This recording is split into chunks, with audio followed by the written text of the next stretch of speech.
साध संगत जी, the inspired stories channel पर आपका बहुत बहुत स्वागत है। वीडियो शुरू करने से पहले कृपया आप मेरे चैनल को सब्सक्राइब जरूर करें और साथ में बेल आइकन को भी दबा दें ताकि मेरे नए वीडियो का नोटिफिकेशन आपको मिल जाए। और अगर वीडियो अच्छा लगे तो कृपया लाइक, कमेंट और ज्यादा से ज्यादा शेयर करें। अब देर न करते हुए आज की कहानी शुरू करते हैं। साध संगत जी, आज की ये कहानी बहुत ही रोमांचक और अद्भुत है। क्या मनुष्य किस्मत का लिखा मिटा सकता है? साध संगत जी, इस दुनिया में सभी मनुष्यों को किस्मत के ऊपर पूरा विश्वास होता है और वो हर बात पर यही कहते हैं कि हमारी किस्मत में यही लिखा था और हम किस्मत से भाग नहीं सकते। लेकिन कुछ ऐसे नासमझ लोग भी होते हैं जो किस्मत का लिखा हुआ मिटाना चाहते हैं। इस कहानी में हम आपको बताएंगे कि जब एक घमंडी राजा ने किस्मत का लिखा मिटाना चाहा तो फिर क्या हुआ। अब देर ना करते हुए आज की कहानी शुरू करते हैं। प्राचीन समय की बात है। एक राज्य में राजा विक्रमादित्य नाम का राजा राज करता था। वो राजा बहुत ही ताकतवर और शक्तिशाली था, इसलिए आसपास का कोई भी राजा उसके ऊपर हमला करने की हिम्मत नहीं करता था। राजा विक्रमादित्य वैसे तो बहुत दयालु था, लेकिन वो जिद्दी भी बहुत था। वो जिस बात को ठान लेता था उसको पूरा करने की कोशिश करता था। बहुत समय के बाद राजा विक्रमादित्य के घर में एक चिराग पैदा हुआ। राजकुमार के जन्म से राजा विक्रमादित्य बहुत खुश हुआ और उसने इस खुशी के मौके पर आसपास के साधु महात्माओं को दावत पर बुलाया। तय समय पर साधु महात्मा वहां पर पहुंच गए। राजा और रानी ने उनको बहुत ही प्यार और श्रद्धा से खाना खिलाया। सभी साधु महात्मा खाना खाने के बाद अपने घर चले गए, लेकिन एक महात्मा जाने से पहले राजा के पास आया। राजा विक्रमादित्य ने बहुत प्यार से उन्हें अपने पास बिठाया और उनके आने का कारण पूछा। महात्मा ने राजा से कहा, राजन, राजकुमार वैसे तो किस्मत के धनी हैं। ये राज्य को हमेशा आगे बढ़ाएंगे और इनके राज में राज्य बहुत तरक्की करेगा। लेकिन महाराज, ये कहकर महात्मा चुप हो गए। तब राजा ने महात्मा से पूछा, महात्मा जी, आप चुप क्यों हो गए? आप अपनी बात पूरी करें। महात्मा ने कहा, राजन, बाकी तो सब ठीक है, लेकिन राजकुमार का विवाह एक गरीब लड़की के साथ होगा। राजा विक्रमादित्य ने महात्मा की बात सुनकर कहा, नहीं महात्मा जी, ये कभी नहीं हो सकता। हमारे पुत्र का विवाह कभी भी एक गरीब लड़की के साथ नहीं हो सकता। राजकुमार का विवाह हम एक राजकुमारी से ही करेंगे। राजा की बात सुनकर महात्मा ने कहा, राजन, आप बहुत शक्तिशाली हैं। आप कुछ भी कर सकते हैं, लेकिन किस्मत का लेख आप नहीं मिटा सकते। राजा ने महात्मा की बात सुनकर कहा, महात्मा जी, आप तो अंतर्यामी हैं। क्या आप हमें ये बता सकते हैं कि इस वक्त वो लड़की कहाँ पर होगी? राजा की बात सुनकर महात्मा ने आंखें बंद कर ली और कुछ देर बाद आंखें खोली और फिर बोले, राजन, वो लड़की आपके महल से कुछ दूरी पर एक छोटे से गांव में रहती है। महात्मा की बात राजा विक्रमादित्य पर इतना ज्यादा असर कर गई कि वो राजकुमार का किसी भी आम आदमी से मिलना बंद करवा देते हैं और ज्यादातर उन्हें राजमहल के अंदर ही रखते हैं। इसी तरह से काफी साल बीत गए। राजा विक्रमादित्य ने राजकुमार को पढ़ाई करने के लिए भी बाहर नहीं भेजा। इस तरह राजकुमार की पढ़ाई लिखाई भी महल के अंदर ही हुई। कुछ समय के बाद राजकुमार जवान हो गए। राजा अभी भी उनको बाहर नहीं जाने देते थे।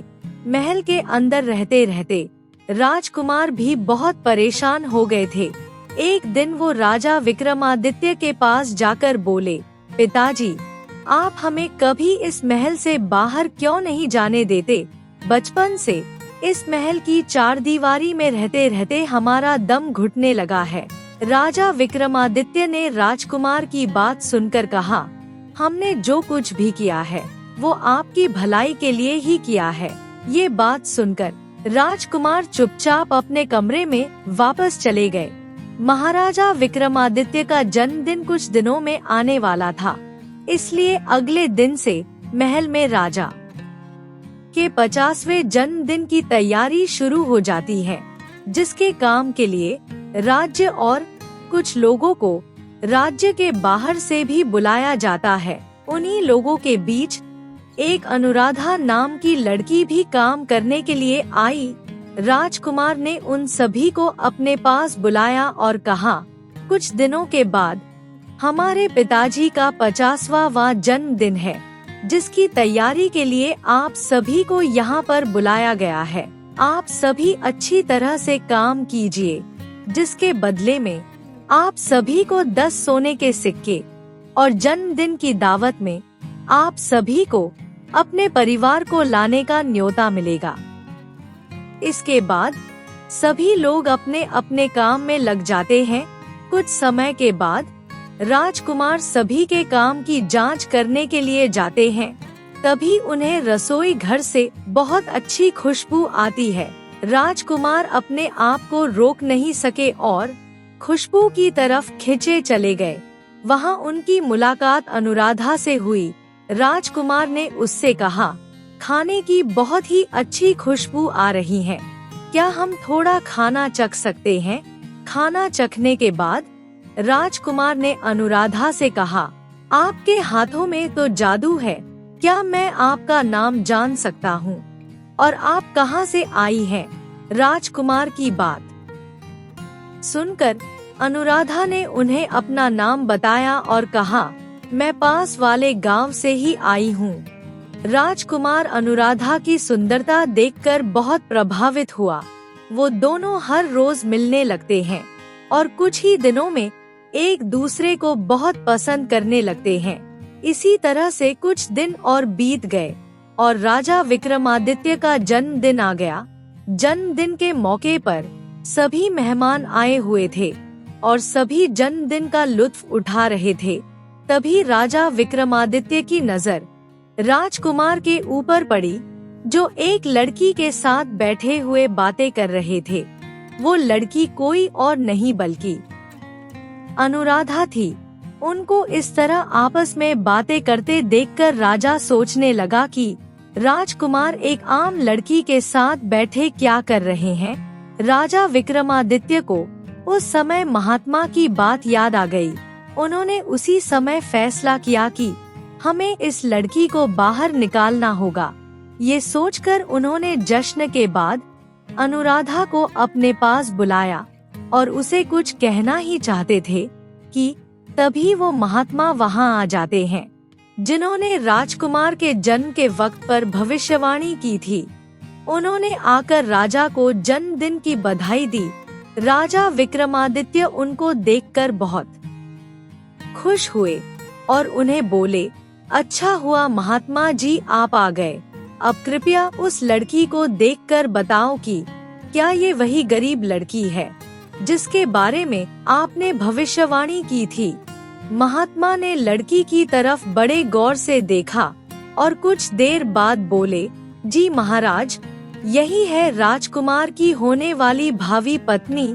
महात्मा की बात सुनकर राजा को बहुत गुस्सा आया और वो गुस्से से लाल हो गए और उसके बाद वो राजकुमार और अनुराधा को अलग करने की तरकीब सोचने लगे। राजकुमार पास में खड़ा ये सब कुछ असमंजस से सुन रहा था, लेकिन उसे कुछ समझ में नहीं आ रहा था कि ये सब क्या हो रहा है। इतने में राजा विक्रमादित्य ने अनुराधा को अपने साथ लिया और नगर के बाहर बहने वाली नदी के पास ले गए और वहां ले जाकर उन्होंने अनुराधा को नदी में धक्का दे दिया। राजा ने सोचा कि अनुराधा इस नदी में डूबकर मर जाएगी और राजकुमार की शादी अब किसी गरीब लड़की के साथ नहीं होगी। ये सोचकर राजा घमंड में आकर जोर जोर से हंसने लगा और कहने लगा, मैंने किस्मत का लेख मिटा दिया, मैंने भगवान का लिखा हुआ बदल दिया। उसके बाद राजा विक्रमादित्य रथ में बैठकर वापस राजमहल की तरफ चले गए। राजा के वहां से जाते ही नदी के पास रहने वाला एक मछुआरा जल्दी से अपनी नाव लेकर नदी के अंदर की तरफ गया और अंदर जाकर उसने अनुराधा को बाहर निकाला और नाव में लिटाकर उसे बाहर ले आया और उसे अपने घर के अंदर ले गया और उसका उपचार करने लगा। लेकिन उसका उपचार करने के बाद भी अनुराधा कुछ दिनों तक बेहोश ही रही। कुछ दिनों के बाद जब उसे होश आया तो मछुआरा उसे देखकर बहुत खुश हुआ और उसने कहा, बेटी तुम हे होश में देखकर मैं बहुत खुश हूँ, क्योंकि तुम काफी दिनों के बाद होश में आई हो। तुम्हें बेहोश देखकर मैं तो बहुत परेशान हो गया था और डर भी गया था कि तुम्हें कहीं कुछ हो ना जाए, लेकिन भगवान की कृपा से आज तुम्हें होश आ गया है। अनुराधा ने हैरानी से मछुआरे को देखा और सोचने लगी कि मुझे तो महाराज ने नदी में फेंक दिया था, फिर मैं यहाँ पर कैसे पहुँच गई? अनुराधा के पूछने पर मछुआरे ने उसे सारी बात बताई, जिसे सुनकर अनुराधा की आंखों में आंसू आ गए। इसके बाद अनुराधा स्वस्थ होने तक मछुआरे के पास ही रही। मछुआरा उसे अपनी बेटी मानने लगा था। जब अनुराधा बिल्कुल ठीक हो गई तो वो वापस राजमहल चली गई। वो राजकुमार से मिलना चाहती थी, लेकिन जब राजा ने अनुराधा को जीवित देखा तो वो हैरान रह गया कि इतनी गहरी नदी में डूबने से कैसे बच गई। फिर वो सोचने लगा कि अब क्या किया जाए जो ये राजकुमार से दूर रहे। बहुत देर सोचने के बाद राजा विक्रमादित्य ने एक और योजना बनाई। वो अनुराधा और राजकुमार को अपने साथ लेकर दोबारा नदी पर पहुंचा। वहां पहुंचकर राजा ने राजकुमार की उंगली से अंगूठी निकाली और उसे नदी में फेंक दिया और फिर वो बोला, अगर तुम दोनों का प्रेम इतना ही सच्चा है और अगर तुम हमारे पुत्र से विवाह करना चाहती हो तो जाओ राजकुमार की अंगूठी लेकर आओ। अगर तुम अंगूठी ले आई तो हम खुद तुम दोनों का विवाह करवाएंगे और जब तक तुम्हें ये अंगूठी ना मिले तब तक तुम महल में किसी को अपनी शक्ल मत दिखाना। ये बोलकर राजा विक्रमादित्य राजकुमार को जबरदस्ती वहां से लेकर चले गए। अनुराधा नदी को बहुत ही हैरानी से देख रही थी और सोच रही थी कि इतनी बड़ी नदी में से अंगूठी मिलना तो नामुमकिन है और इस बार तो महाराज ने ऐसा काम किया है कि दोबारा उन्हें मुझे और राजकुमार को अलग करने के लिए कोई मेहनत नहीं करनी पड़ेगी और अब मैं राजकुमार से कभी नहीं मिल पाऊंगी। लेकिन फिर अनुराधा को महात्मा की बात याद आई कि भाग्य का लेख मिट नहीं सकता। ये सोचकर अनुराधा अंगूठी के मिलने की उम्मीद में मछुआरे के पास रहने लगी। उसी मछुआरे के पास जिसने पहले उसकी जान बचाई थी। मछुआरा अनुराधा को देखकर बहुत खुश हुआ। वो उसकी हर जरूरत पूरी करने की कोशिश करता था, क्योंकि उसका भी इस दुनिया में कोई नहीं था। इसलिए वो अनुराधा को अपनी बेटी की तरह ही प्यार करता था। इसी तरह समय बीतता गया। अब धीरे धीरे राजकुमार और अनुराधा अपनी सभी उम्मीदें हारने लगते हैं कि अब वो कभी मिल नहीं पाएंगे। एक दिन मछुआरा नदी में से ढेर सारी मछलियां पकड़ कर लाया और जब वो उन्हें बाजार में बेचने के लिए जाने लगा तो अनुराधा ने उससे कहा, बाबा क्या मैं इनमें से एक मछली ले लूं? आज मछली खाने का बहुत मन कर रहा है। मछुआरे ने उसकी बात सुनकर कहा, क्यों नहीं बेटी, ये सब कुछ तुम्हारा ही तो है। जो भी मछली पसंद है वो ले लो। अनुराधा मछलियों के ढेर में से एक मछली निकाल लेती है और मछुआरे के जाने के बाद जब उसने साफ करने के लिए मछली को काटा तो उसके पेट में उसे कुछ चमकता हुआ नजर आया।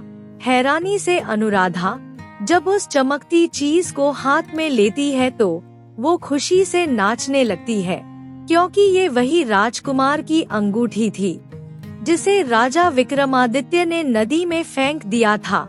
अनुराधा इतनी खुश हुई कि उसने मछुआरे का इंतजार भी नहीं किया और खुशी खुशी राजमहल की तरफ चल दी और वहां जाकर सीधा राजा विक्रमादित्य के पास पहुंच गई और जाकर अंगूठी उनके सामने कर दी। अनुराधा के पास वो अंगूठी देखकर राजा एकदम हक्का बक्का रह गया। वो सोच भी नहीं सकता था कि ये अंगूठी अनुराधा को मिल जाएगी। राजा विक्रमादित्य अपनी हार मानना नहीं चाहता था, लेकिन किस्मत के लेख ने उसे हरा दिया था। राजा किस्मत का लेख बदलने चला था, लेकिन बहुत कोशिशें करने के बाद भी वो किस्मत का लेख नहीं बदल सका। पर राजा अपने घमंड के कारण अपनी हार नहीं मान रहा था। लेकिन उस समय वही महात्मा जिन्होंने राजकुमार के जन्म के समय भविष्यवाणी की थी वहाँ पर आ गए और उन्होंने राजा को समझाया कि राजन, मनुष्य के जन्म से पहले ही उसकी किस्मत लिख दी जाती है, उसे विधाता भी नहीं बदल सकता। इसलिए अब तुम भी किस्मत का लेख बदलने की बात छोड़ो और राजकुमार और अनुराधा का विवाह कर दो। राजा ने महात्मा की बात सुनकर किस्मत के आगे घुटने टेक दिए और फिर राजकुमार और अनुराधा का विवाह करवा दिया। इसके बाद वो खुशी खुशी अपना जीवन गुजारने लगे। साध संगत जी, किस्मत का लेख कोई भी नहीं बदल सकता। इस दुनिया में ऐसे बहुत ही शक्तिशाली और तानाशाह लोग भी आए हैं जिन्होंने किस्मत का लेख बदलने की बहुत कोशिश की, लेकिन आज उनका नामो निशान भी नहीं है। इसलिए हमें हमेशा यही याद रखना चाहिए, जो भगवान ने हमारे लेख लिख दिए गए हैं वो कभी भी बदले नहीं जा सकते। साध संगत जी, मनुष्य अपना कर्म जरूर कर सकता है और उसे करना भी चाहिए, लेकिन कर्म करके उसके फल की चिंता नहीं करनी चाहिए, बल्कि वो सब कुछ उसे परमात्मा के ऊपर छोड़ देना चाहिए, क्योंकि बिना कर्म के मनुष्य अपनी किस्मत तक भी नहीं पहुंच सकता। इसलिए उसे कर्म जरूर करना चाहिए। साध संगत जी, अगर आपको ये कहानी अच्छी लगी हो तो कृपया लाइक, कमेंट और शेयर जरूर करें। आपके प्यार और स्नेह के लिए बहुत बहुत धन्यवाद।